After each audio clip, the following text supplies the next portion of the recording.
Et il est 7h56, l'heure du Zoom Éco, Nikos Aliagas avec Anne-Laure Jumet. Et ça bouge dans les services des impôts. Les trésoreries ne vont bientôt plus pouvoir accepter les paiements en espèces, en fait. Et oui, mais le gouvernement va là aller au bout d'une réforme engagée ces dernières années. Car petit à petit, on avait diminué le montant en dessous duquel on peut payer cash ses impôts. La règle aujourd'hui, c'est 300 € maximum. Et donc l'idée, c'est effectivement de ne plus pouvoir payer en petites coupures. Alors cette évolution, ça va prendre du temps. Ça se fera d'ici 2022.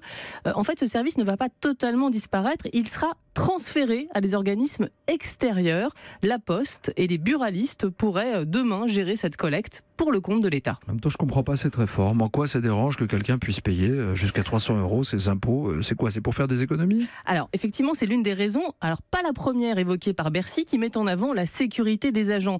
Supprimer le cash dans les trésoreries, c'est éviter de potentiels braquages. Et puis, autre raison invoquée, ça permet d'alléger le travail des agents des impôts en supprimant des tâches jugées répétitives et chronophages. Mais en fait, il faut voir cette réforme dans sa globalité. On ne pourra bientôt plus payer par chèque ses impôts au-delà de 300 €.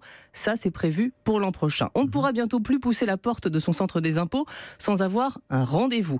Et si on ajoute la suppression de la taxe d'habitation, le prélèvement à la source qui, en rythme de croisière, va nécessiter moins de personnel, on voit bien la révolution qui va frapper l'administration fiscale, avec à la clé, bien sûr, une réduction de la voilure. Un peu plus de 2000 suppressions de postes sont d'ailleurs programmées cette année à la direction des impôts. Et ça va toucher quel territoire, Anne-Laure? On imagine que les trésoreries en zone rurale sont particulièrement visées dans ce cas. Oui, les syndicats pointent effectivement du doigt ces zones oubliées où il n'y a parfois plus qu'une personne au guichet, mais la logique devrait évoluer si on en croit le ministre des Comptes publics. Gérald Darmanin veut rompre avec la politique du rabot généralisé. Il a demandé à ses services de plancher sur une nouvelle organisation territoriale.